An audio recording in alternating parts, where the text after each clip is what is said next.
ठीक है। आज जैसे माइकल सेलर बोलता है कि जब मैंने बिटकॉइन के बारे में समझा, ये कब की बात है, ये उन्होंने जब रिलीज किया था ये 2022 के बाद में, और हम लोग उससे पहले 2021 से ये सब बातें कर रहे हैं। और तब जो है वो माइकल सेलर बोल रहा है कि मेरे को जब पता चला बिटकॉइन के बारे में तो मेरी रातों की नींद उड़ गई कि कहीं दूसरे लोग जो है ना एकदम से वो बहुत सारा खरीद ना लें और मुझे जो है बिटकॉइन खरीदने को ना मिले, ठीक है। तो मैं फिर वो बिटकॉइन स्टैक करना मैंने चालू कर दिया, और उन्होंने बहुत ऐसा भयंकर जो है ना एक स्ट्रेटेजी लगा के खरीदना चालू किया, वो किसी को समझ में नहीं आता ऐसा है, बट है वो बहुत सिंपल। तो मैं वो चीज बोल रहा हूँ। तो हम जब इस चीज के बारे में क्लियरली बात कर रहे थे कि ऐसा होगा होगा होगा, कैसा लग रहा था कि हम लोग बात तो कर रहे हैं, हो सकता है शायद 3 साल बाद 5 साल बाद जो है ये सब लोग बात करें, ऐसा लग रहा था। लेकिन 1 साल बाद ही ये लोग सारी चीज, ये सब लोग ओपनली आ गए, गवर्नमेंट भी आ गए, इंस्टीट्यूशन भी आ गए, और सारे के सारे जो है लोग इसके बारे में बात करने लग गए। तो मतलब कहने का मतलब वही है। मैं जब पाई नेटवर्क के बारे में मैंने जब समझा था, केतन जी आप इसके बारे में पूरी तरीके से समझते हो, जब इसका व्हाइट पेपर पढ़ा था ना, जिस वक्त पाई नेटवर्क का व्हाइट पेपर पढ़ा था ना, उस वक्त सारी की सारी जो वो डाउट थी दिमाग के अंदर ना, वो क्लियर हो गई कि पाई नेटवर्क बना क्यों और बिटकॉइन बना क्यों था और पाई नेटवर्क का जंप क्यों हुआ है, ठीक है ना। ये दोनों चीज जब समझ में आ गई तो फिर इसके बाद कुछ समझने की जरूरत ही नहीं है, किसी भी चीज के बारे में हमें समझने की जरूरत नहीं है, क्योंकि सब चीजें क्लियर हैं, ठीक है।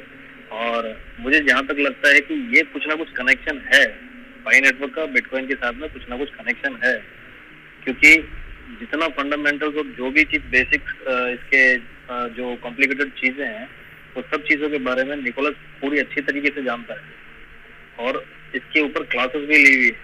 मतलब इन्होंने कहाँ पे सीखा ये ब्लॉकचेन या बिटकॉइन, इथेरियम, ये सब चीजें, इन सब चीज के आने से पहले से ही इस फील्ड के अंदर जो है निकोलस उपलब्ध है।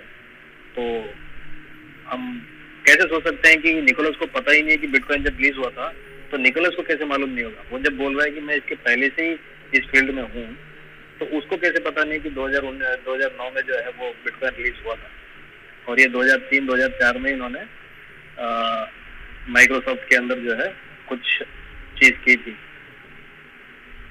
कई सारी चीजें हैं, वो डाउट्स हैं, मेरे ख्याल से हो सकता है ये 20 तारीख के बाद शायद फिर भी वो लोग रिवील ना करें, बट वो डाउट हमेशा बना रहेगा।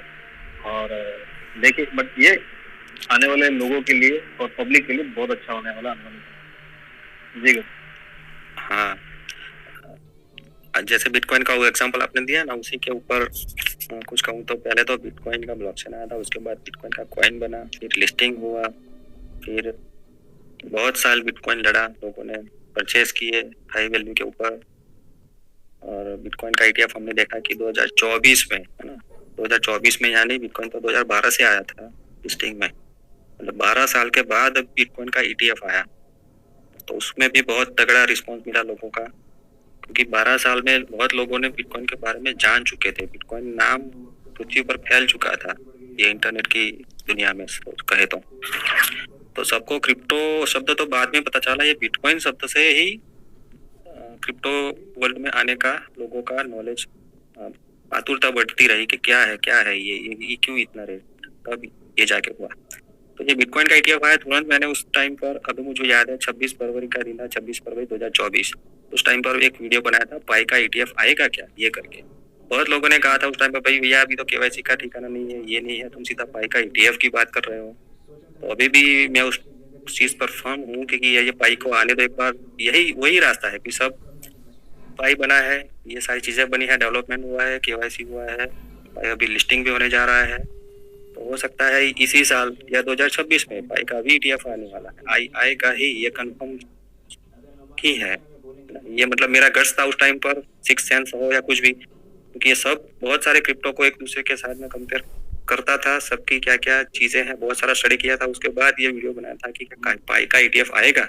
और बनाने के बाद में भी यही लगा था कि बहुत सारे लोग, मतलब ज्यादातर पायोनियर लोग ही ये बात नहीं मानेंगे, क्योंकि उस टाइम पर बहुत स्ट्रगल हो रही थी ये सिस्टम के अंदर, परंतु उस टाइम तो सिस्टम बन रही थी ना, ये KYC है, SDK है, उस टाइम पर नहीं था, ये 2024 की बात कर रहा हूँ। तो अभी इसमें सबको मालूम है। किरण जी, मैं चीज जोड़ना चाहूंगा इसके अंदर कि एक्चुअल में ये जो ETF है, इसके आने का मतलब क्या है? ETF आने का मतलब ये है कि एक्चुअल में ये जो रूल्स एंड रेगुलेशन जो कंट्रीज के अंदर बने नहीं ना, कि डायरेक्टली आप लोग जो जिसको खरीद रहे हो वो चीज जो है ना गलत है। ये जो है ना गवर्नमेंट बोल रही है कि आप डायरेक्टली खरीदोगे तो आपके ऊपर जो है ना वो सैंक्शन लगेंगे, आपके ऊपर टैक्स लगेगा, आपको अलग अलग चीजों के साथ गुजरना पड़ेगा। ठीक है, ये तो उन्होंने पब्लिक को बोल दिया कि आपके ऊपर ये सब लगेगा। और यही चीज जब ब्लैक रॉक जो है वो लाखों में जो है कॉइन खरीद के अपने जेब में रख रहा है, हाँ, तो गवर्नमेंट कुछ नहीं बोल रही। यही है, क्योंकि ये करेक्ट सही पकड़ा है, वही है।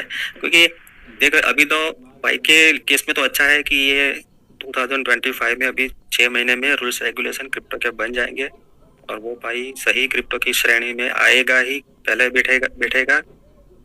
और जो क्रिप्टो ये एक श्रेणी में आता है जिसके रूल्स रेगुलेशन है उसका ETF क्यों नहीं आएगा भैया, है ना। जब क्रिप्टो के कायदे कानून नहीं थे तब बिटकॉइन का ETF आ सकता है, तो कायदे कानून के बाद उसके हिसाब से जो कंप्लायंट क्रिप्टो है पाई जैसा, उसका भी ETF क्यों नहीं आएगा। अभी आप देखो XRP का कोई भी केस अभी चालू ही है, परंतु फिर भी 4-5 अभी तो 9 कंपनियों ने XRP का ETF फाइल कर दिया है।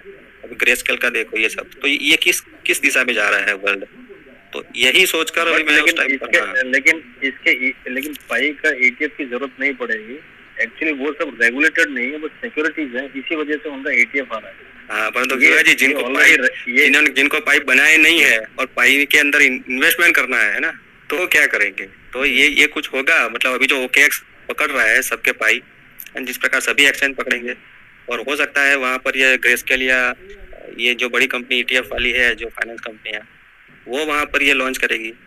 तो जिसको पाई बेचने हैं वो वहाँ ग्रेस्केल में या उसके अंदर जमा करवाए, और जिसको खरीदने हैं, जिनके पास पाई का वॉलेट नहीं है, वो पैसे ये इन कंपनी को देगी कि मेरा 100 रुपए का पाई लो, मेरे 1000 रुपए का पाई लो। क्योंकि जिनके पास वॉलेट नहीं है उनके तो वॉलेट में तो पाई आएंगे नहीं, तो ये उनके बदले में ये कंपनियों के थ्रू वो लोग इन्वेस्टमेंट करेंगे और वो पैसा आएगा हमारी इकोसिस्टम में पाई में। ये देखने वाली चीज होगी, ये इसी के लिए मैं तो वेट कर रहा हूँ, ये भी सब लोग खुश होंगे इस टाइम पर। बिल्कुल, और यहीं पे वो लोग जो है ना, पहली बार ऐसा होगा कि डुप्लीकेट चीज लगे अपने जेब में लगे घूम रहे हैं, तो वो ओरिजिनल बनाने का जब समय है वो समय छोड़ देंगे, तो उसके बाद फिर डुप्लीकेट जेब में लेके घूमना है, वो समय भी जल्दी जो है लोगों के पास आने वाला है। मैं यही मानता हूँ कि असल में जो किसी चीज की वैल्यू है ना, वो चीज आपके पास डायरेक्टली होनी चाहिए। ETF जो है वो एक तरह का कहते ना, वो ऐसी चीज है कि आपके पास वो रियल नहीं है। हाँ, वो इनडायरेक्ट है। ETF ले तो लिया है, हाँ ले तो लिया, पर तो पाई का यूज नहीं कर पाएंगे। पाई का यूज तो वही कर पाएंगे जिन्होंने बनाया है, जिन्होंने वॉलेट में लिए है, जो नहीं है वो देखते रहेंगे, ऐसा है। बिल्कुल, तो जरूरी यही है कि सब लोग जो है ना अपनी तरफ से जो है वो लोग माइंड करें, कॉइन बना के जो है अपने पास रियल कॉइन रखें, ना कि फेक चीज को वो लोग जाके खरीदें। मैं तो बस यही बोलना चाहूंगा। बाकी तो एक समय ऐसा आएगा तो वही है, वो बड़े लोग जो है वो लोग ETF बनाएंगे और फिर पब्लिक को बेचना चालू करेंगे। बट इसका निकोलस का वो जो है ना मकसद नहीं है, वो कभी भी जो है ना उन लोगों के हाथ में वो पावर नहीं देगा कि वो उसका ETF बनाए और पब्लिक को जो है ना वो दोबारा से रग पुल करें, ऐसा जो है वो देंगे नहीं। बट हो सकता है उन कंपनीज लोगों को है ना वो कुछ अलग तरीके से कुछ सिस्टम दे दें। और यहाँ क्या होगा, किस तरीके से होगा, ये अभी तक कुछ क्लियर नहीं है। बट हाँ, माइनिंग करके अगर स्पीड कम हो जाएगी, लोगों को कॉइन मिलना कम हो जाएंगे, तो हो सकता है जो आप बोल रहे हैं तो सच हो सकता है। और 100% वो चीज आने वाले समय तो होने वाली है, क्योंकि जब पब्लिक बहुत ज्यादा अंदर घुसेगी तो कॉइन्स बनाने बहुत मुश्किल हो जाएंगे। अगर ये चीज हो जाती है, जैसे हम लोग भी बात कर रहे थे GCV की, अगर वो चीज अगर सेट हो गई ना, तो फिर कुछ फर्क नहीं पड़ेगा। कोई कितना भी कुछ भी बनाए, उन लोगों के पास भी जो है वो हिसाब से वो लोग जो सोच रहे हैं उसके हिसाब से सारी चीजें उन लोगों को मिलेंगी। भले कितना स्पीड कम हो जाए तो भी वो लोग, मान लीजिए महीने का अगर वो एक कॉइन बना लेंगे तो ये बहुत नहीं हो गया।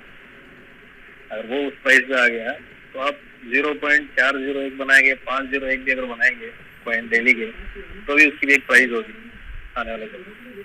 तो वो है, वो डिपेंड करता है कि किस तरीके से वो चीजें आगे आने वाली है। क्योंकि अगर उसको प्रोजेक्ट को उस हिसाब से अगर ETF के अंदर अगर छोड़ दिया तो क्या होगा कि वो आने वाले समय तक है ना अच्छा भी हो सकता है और बुरा भी हो सकता है, यानी पॉजिटिव नेगेटिव पॉजिटिव दोनों चीज हो सकती है। जी चलो, हाँ 12 बज गए हैं, मतलब कंक्लूजन की तरफ बढ़ते हैं। तो बाकी किसी का क्वेश्चन हो, हितपाल जी को भी, हितपाल जी बोल नहीं रहे, आज लिसनर है। बड़ा मस्त एआई से बना हुआ फोटो लगा के देखो प्लेन। आज सुबह तो मस्त मौला होके सुन रहे हैं, आप कुछ बोल नहीं रहे हैं, और हमें देखना है, देखिए नागिन डांस कब देखने हाँ, वो पोस्ट भी देखा था डांस का। मैंने उसके पहले अभी जतिन जी से बात किया था कल परसों। मैंने कहा इस सैटरडे को आइए तो कुछ डिस्कस करते हैं कि कैसे टीम लीडिंग करना है, कि इंडिया में यूट्यूबर्स और बहुत सारी चीजें हो रही है इसके ऊपर, गलतफहमियां फैल रही है, जो जिससे पाई जिनके पास नहीं है वो इंटरेस्ट है तो भी ये वंचित हो जाएंगे। ये देखते हैं फिर क्या होता है अभी, क्योंकि इसके ये इस जीसी के पीछे का कंसेप्ट भले कुछ भी हो, कीमत आए ना आए, परंतु एक बात बहुत अच्छी है लगी मुझे कि जिसकी वजह से लोग को पाई में तो जुड़े, बनाए तो सही पाई, भले 50 या 10 पाई बनाए हैं, भले कीमत जो भी आए उनका पता नहीं है, परंतु ये जीसी के नाम की वजह से भी तो है ना अनपढ़ लोग जुड़े हैं। वो अच्छी बात है, क्योंकि पढ़े लिखे लोग तो अभी इसको मानते नहीं है।